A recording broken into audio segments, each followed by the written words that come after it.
Good morning, 3600. Hope everyone's doing well. Before we go into today's new content, I want to just quickly kind of brush up on what we talked about last time we had lecture, and also just really make sure that you're all fully aware of exactly what we're talking about before we get into today's new content. So let's jump right into it. So hopefully you remember last week we talked about glycolysis. Remember that glycolysis is the breakdown of carbohydrates, either glycogen stored in the muscle or glucose delivered in the blood, to resynthesize ATP. Remember, resynthesize means to create or reproduce ATP so we can use it for energy. All right, now when we went through this last week, you can kind of see all these different 10 steps. Well, you might remember that I broke those 10 steps down into ultimately just 6 steps. We covered the first step. If you start with glucose, you have to use an ATP in order to be converted into what's called glucose 6-phosphate. Or if you're glycogen, it's quite easily just converted into glucose 6-phosphate. Glucose uses hexokinase. Glycogen uses phosphorylase. Those are the enzymes that make that happen. Step 2 isn't really anything exciting. We're just converting glucose into fructose. We're adding things and breaking things down in order to make that happen. And then step 3 is significant to both glucose and glycogen as well because we use an ATP in that step. All right, so remember the enzyme in step 3 is very, very important. It is PFK. Remember that PFK is the rate-limiting enzyme of glycolysis. We talked about step 4, where our 6-carbon chain has been broken down into 2 3-carbon chains with the help of the enzyme aldose. And then in step 5, we're finally starting to really produce some things. So in step 5, we're producing 2 NADHs, okay, and those NADHs and hydrogens get sent to the electron transport chain. So what you can see here is we have NAD, and it's getting converted into NADH plus hydrogen. This nicotine, it's called NAD, is called nicotinamide adenine dinucleotide. That is essentially just grabbing hold of the hydrogens, which are our main negative metabolic byproducts from exercise. So they will attach to the NADs, which is why they become NADHs, and those NADHs will then go to the electron transport chain. And that is going to be a little bit more clear later on in the aerobic lecture, so you can understand what that's doing there. Then in step 6, we are starting to really create our ATP now. So we go all the way through step 6, and we are left with, as you can see here, in step 6, we produce 4 ATP if we start with glucose over here, and we also produce 4 ATP if we start with glycogen over here. In addition, we produce 2 pyruvate. Okay, now I hope that you remember last week when we discussed this that pyruvate has one of 2 fates. It has to do one or the other. If we have sufficient amount of oxygen available, then those pyruvate are going to go into the matrix of the mitochondria. Okay, so they're going to be able to advance into this process of metabolism and continue going so we can get a bunch of ATP in aerobic metabolism. However, if we don't have sufficient oxygen available, then they will get converted into what's called lactate. Once they become lactate, they can and again, this is with the help of the enzyme lactate dehydrogenase, but once they become lactate, then they can serve all kinds of good purposes, and we're going to talk about that a lot more in detail in today's lecture. But one of those purposes, it's important to understand, is to hold hydrogens, just like NADHs do. Okay? Well, when lactate accumulates hydrogens, then those hydrogens will convert it from lactate into lactic acid. And lactic acid is very, very popular in the sports world. You've very likely heard of lactic acid before, but it's very likely that you heard of it in kind of an incorrect context. What I mean by that is if you ever heard someone say, oh, you're just very sore the next day after workout or the day after that because you have an accumulation of lactic acid buildup, that is completely BS. Okay, it's totally false. Your body is very efficient at clearing lactate. It does it within a matter of minutes. or lactic acid, it does it within the matter of minutes, not within the matter of 24 to 48 hours. Okay. If you're sore after a workout, it's simply because you have caused cellular damage to your muscle tissue. And just like if you were to cause cellular damage to your skin tissue, if you cut it or something like that, that initially causes inflammation, it causes a little bit of soreness, because that is how your body responds to that type of damage, and in order to begin to fix it. Okay, and when it fixes the muscle, it begins to, over time, grow back even stronger as an adaptation to that exercise. So I hope that makes sense. If you ever hear someone say you're sore because of lactic acid buildup, you can squash that just like that immediately, okay, because now you know better. All right, so that is a quick introduction into today's lecture, and the reason why it's an introduction to today's lecture is because we're going to spend quite a bit of time talking about this stuff here. We're going to talk about lactate and how it becomes lactic acid as well. But remember that lactate isn't a bad guy. Lactic acid is what gives you that burning sensation while you're exercising. It's not good to be acidic. That's what causes fatigue and things like that. However, lactate is very beneficial. So I'm going to help explain that in more detail today. All right, as I just said in the last slide, we're going to take a much closer look at lactate now so you guys can understand many of its incredible benefits. So, as you can see, there are several benefits to lactate. Okay, it gets a really bad rap because it eventually can accumulate and become lactic acid, and everyone kind of sees lactic acid as this really bad thing, and if it weren't for lactic acid, we'd be able to run for many more miles than we can and lift many heavier things and yada yada yada. But it's important to understand that lactate isn't a bad guy. It's actually hydrogen that is the bad guy. Hydrogen is the ultimate cause of our fatigue. Okay, so these are the 4 primary benefits of lactate. All right, so get my little red pen here. Benefit number 1. Okay, lactate becomes a holding tank for hydrogen. Now, when we produce lactate, remember I said previously, is that lactate becomes lactic acid because it is holding so much hydrogen. Guys, if we didn't have lactate available, we would reach, remember I talked about metabolic acidosis last week? We would reach metabolic acidosis far faster than we do now. Okay, it's because of lactate that helps us to stave off that level of metabolic acidosis, or that burning sensation in our muscles, for as long as we are able to. Okay, the second benefit is that lactate can actually shuttle from type 2 to type 1 muscle fibers. All right, and right now you're probably sitting there like, what the hell does that even mean? I'll explain it. Okay, we're going to talk about this in a lot more detail when we get to the muscle structure and function talk. But for now, just kind of suffice it to say that type 2 muscle fibers are fast twitch muscle fibers. Okay, so you've likely heard of those before. They're very powerful. They contract very quickly. However, they reach fatigue much faster, okay, than a type 1 muscle fiber, which is called a slow twitch muscle fiber. Okay, so again, type 2s are fast twitch, type 1s are slow twitch muscle fibers. Type 1 muscle fibers, or slow twitch, are very aerobic, so they don't contract with nearly as much power. However, it takes them a lot longer to become fatigued, especially compared to type 2s. So what we can actually do is, I'd like to go back to the last talk here. What we can actually do is, if you look here, the pyruvate, it's hard to see let me see if I can move this guy out of the way. It's not what I wanted to do, but actually I can do this.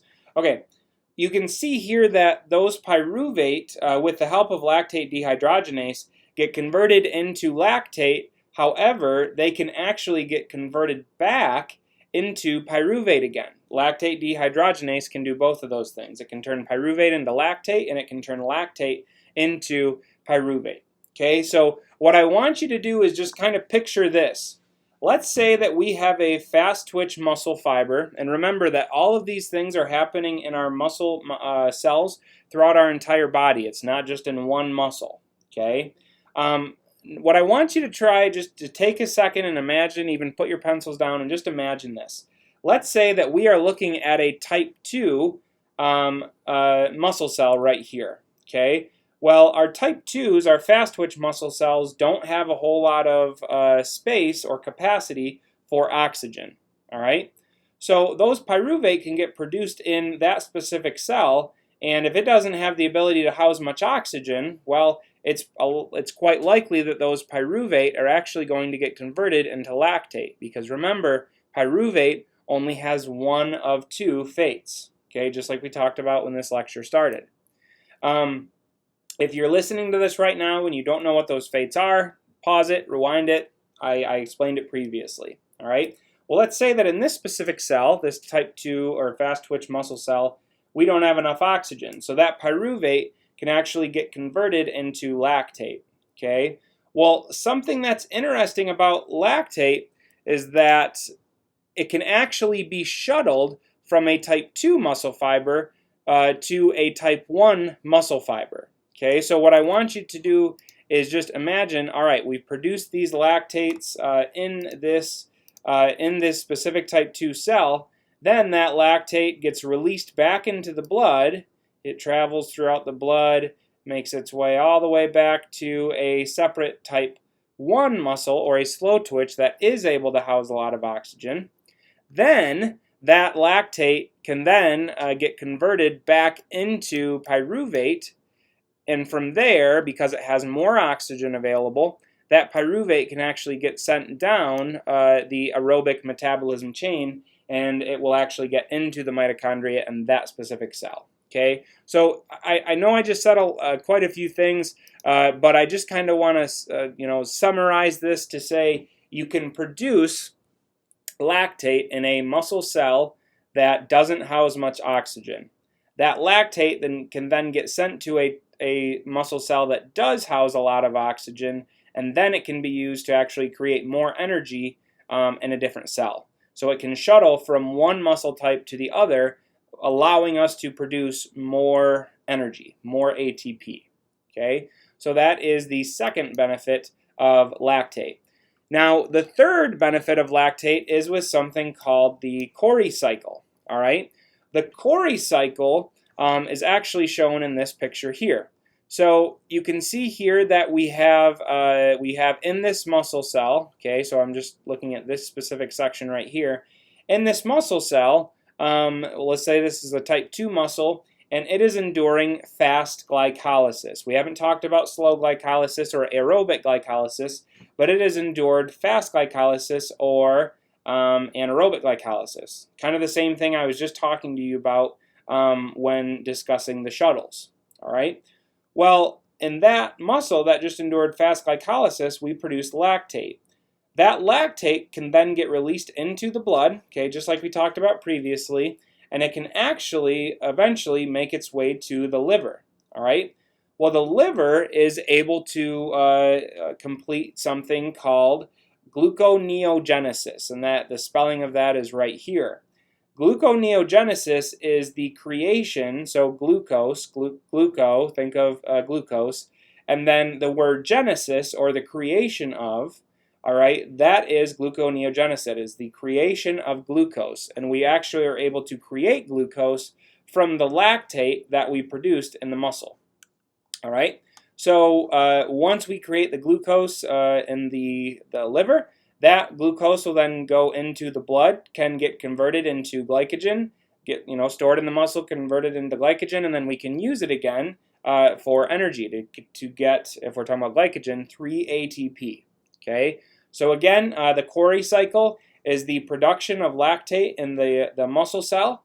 It gets converted into blood lactate, which will then travel to the liver. That will then get converted into glucose. That glucose will then get released back into the blood, and we can reuse it for energy later on. All right, so that is the third benefit of lactate. Now, the final benefit of lactate, and one of the major benefits of lactate, is that it can actually help fuel up to 70% of the energy we need by the heart during exercise. Okay, so you can imagine that you have all of these muscles that are producing lactate. Well, if they're all being sent to the heart, cardiac muscle, and getting converted back into pyruvate and going through the aerobic metabolism, or if that lactate is being sent to the liver and we create more glucose that way, that heart, it kind of makes sense that the heart could get a lot of energy from that lactate. Okay, so again, just remember when you're studying for your quizzes or exams, remember that these are the 4 primary benefits of lactate. Just a really quick graph here to show you how our lactate changes when we exercise, and remember that when we're producing more lactate, it's very likely that we're producing more acid or lactic acid. Therefore, that's going to have an impact on our muscle pH. Remember, when your pH is lower, it is getting closer to becoming more acidic. All right, when it is higher, it is closer to becoming more alkaline or basic. So the more you exercise, the more hydrogen your body produces, the lower your pH is going to go because it's becoming more acidic. So a lower pH is the same thing as saying more acidic, just to make that very clear. Okay, so what we're showing here is someone's muscle pH on the y-axis, and on the x-axis, we're looking at their exercise and recovery time in minutes. All right, so this person here is just kind of la-di-da-di-da, just kind of walking around, and all of a sudden, at this point here, they begin to sprint. All right, and you can see that as the time they're sprinting, their pH is dropping relatively quickly. Okay, and the reason why that is because we're producing a lot of lactate, and we're also producing a lot of hydrogen, creating a lot of lactic acid, aka producing what's called metabolic acidosis. So that's what you're seeing here, is from this dot here to this dot down here is metabolic acidosis. Again, that's that burning sensation that you feel when you exercise. Your lungs start to burn, your legs burn, your shoulders burn, whatever you're doing, that's metabolic acidosis. Okay, so the person continues to sprint until they can't keep that up anymore.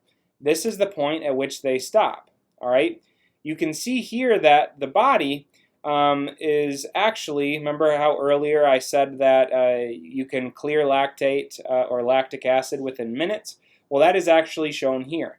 So you can see here that as soon as they stop, that pH starts to get closer and closer and closer to its baseline level.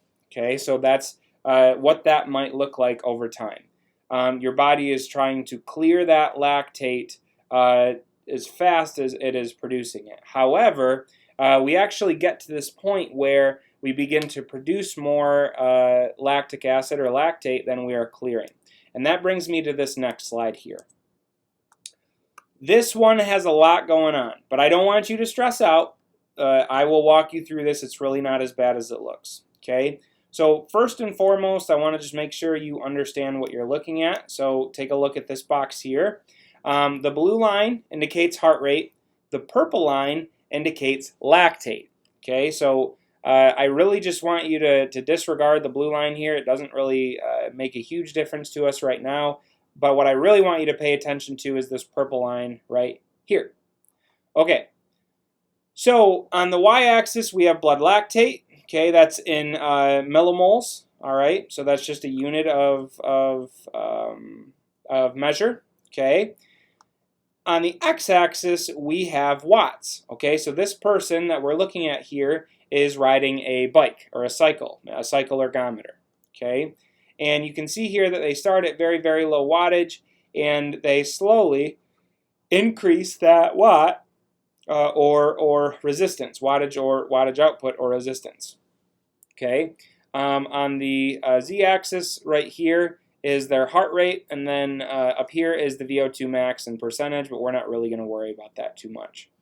Okay, so there's a couple terms that I want you to be aware of. The first one is lactate threshold. Make sure you get this in your notes. Lactate threshold I'm saying this slow so you really get this. Lactate threshold is the point at which you begin to produce more lactate than you are clearing. I'll say that again. Your lactate threshold is the point at which you begin to produce more lactate than you are clearing. Okay? It's important to understand that we're always producing lactate. Even if you, as you sit here or you lie here right now listening to my voice drone on and on, you are producing lactate. You don't have to be running at or exercising at a high intensity in order to produce this. You are producing a small amount. However, you are clearing a certain amount as well. Okay, so right now, as you lie there or sit there, you should be clearing a lot more lactate than you are producing. Okay. However, as you start to exercise, you start to move more, then your body begins to produce more and more lactate. And yes, your clearance will go up initially. However, you're going to keep, as your exercise intensity increases, you produce more and more lactate and more, and eventually you get to this point where you start to clear less than you are able to produce. Okay? Again, that is your lactate threshold. The next term that I want to show you here is OBLA. Okay? OBLA is an absolute term. Okay? That is the onset of blood lactate accumulation. That is seen as the second point in which we really begin to exponentially produce more lactic acid than we are clearing. Okay, so when we're measuring this, this has some, I would say, some value from a diagnostic or a clinical perspective. Okay, when we're looking at these things, lactate threshold or OBLA, lactate threshold is relative. It's relative to the individual's resting lactic acid levels or lactate levels. Okay, it is always going to be 1 millimole above resting lactate. Okay, so this individual's, it looks like their lactate threshold was at about a 2.1, so it'd be fair to say that their resting lactate was a 1.1, about right here. Okay, so again, that's the point at which you begin to produce more lactic acid than you are able to clear. Lactate is a very, very trainable measure. Actually, as we begin to exercise, you have a lot of adaptations to that aerobic exercise, and one of those is you actually increase your lactate threshold. So your body becomes much more efficient at clearing lactate and lactic acid, therefore preventing you from reaching that level of fatigue much sooner. Okay, so it's very important that you remember that, especially from a training standpoint. So we're going to come back to that later on in the semester. Lactate threshold, again, is a relative term. It's relative to their resting lactate.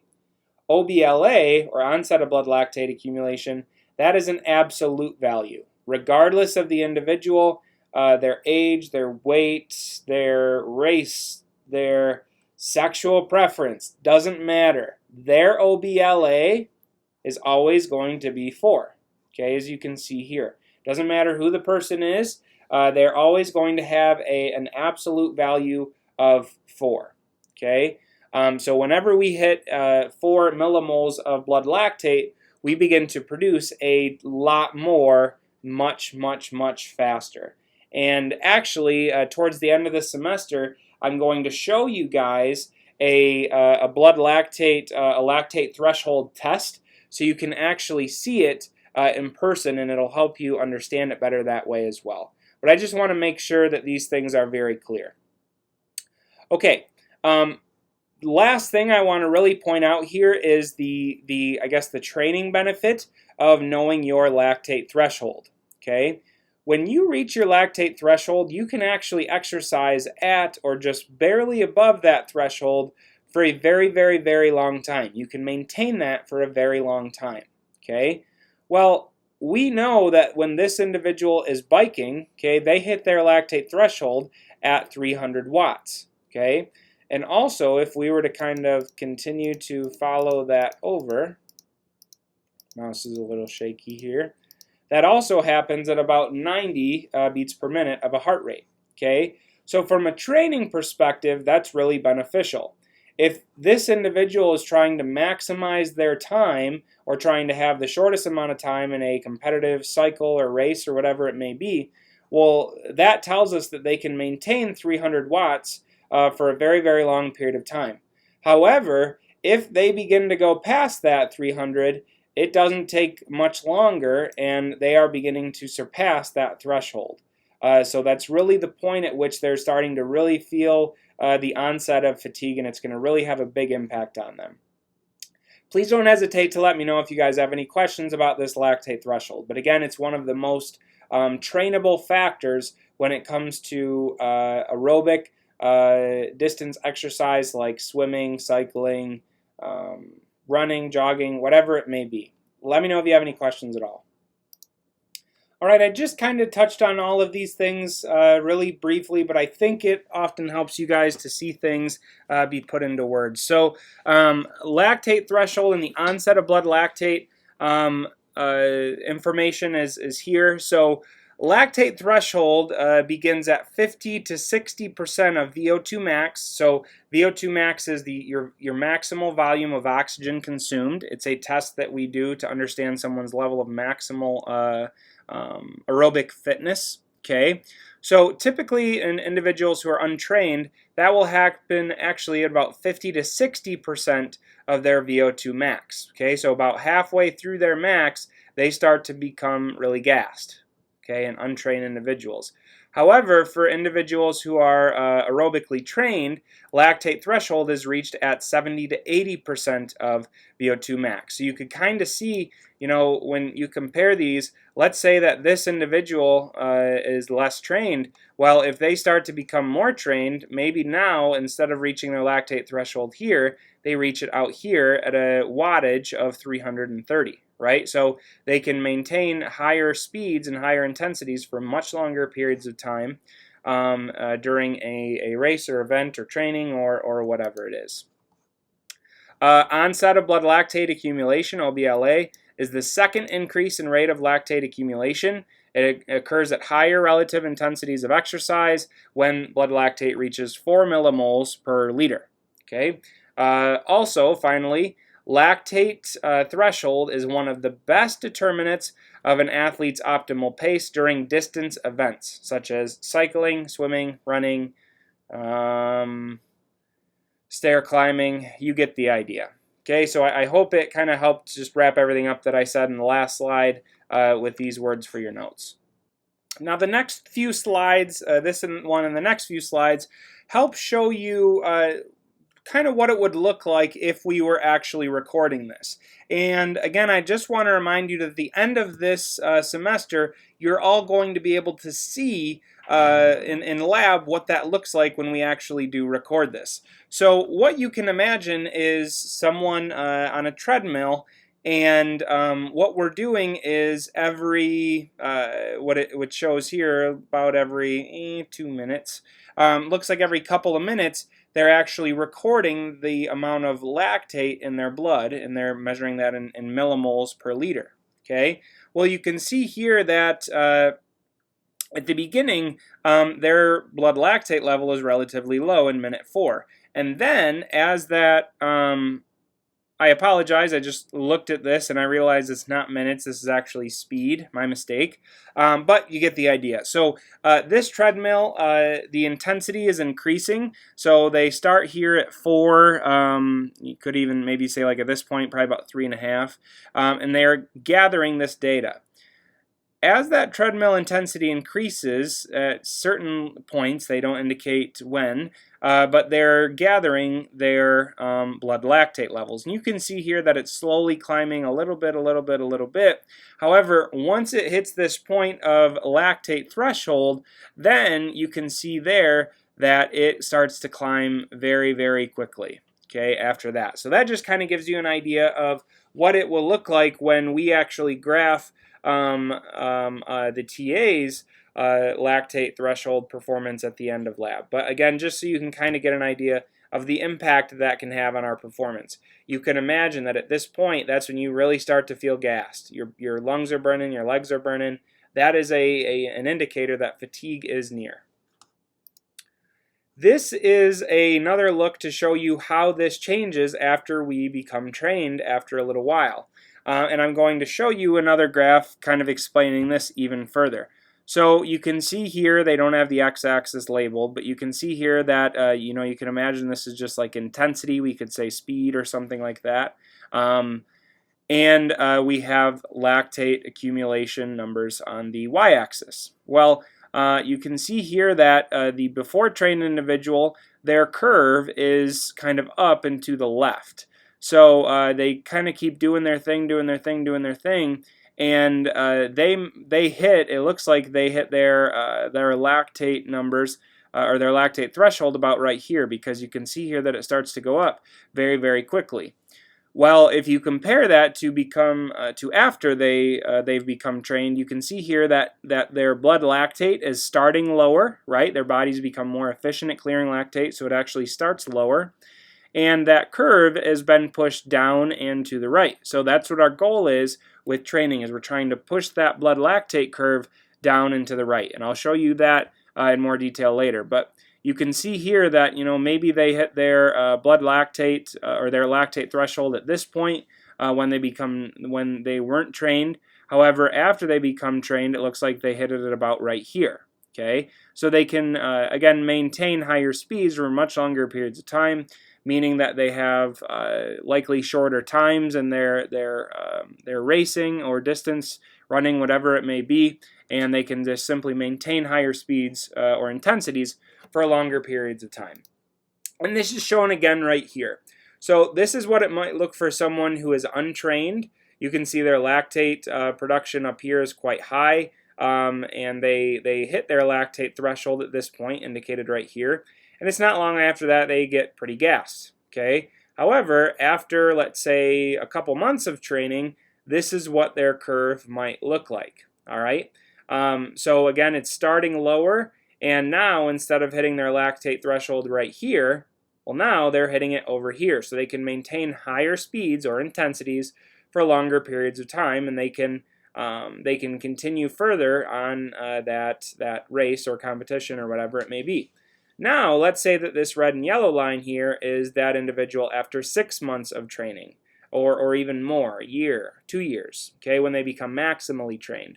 Well, you can see here that now their lactate threshold has again been pushed down and to the right, and they are able to achieve much greater intensities and speeds and carry them out for much longer periods of time, which means that they're going to perform much better in any type of endurance race here compared to when they were not trained at all. So as you begin to start your own training regimens, whether that be running or swimming, biking, whatever it may be, you'll notice that that becomes easier over time. That's because your fitness is improving, and as part of that improved fitness, that makes all of these things change, right? And one of those primary factors is your lactate threshold curve. You're pushing it down and to the right. Your ability to clear that lactate, that lactic acid, has much improved from when you started compared to as you become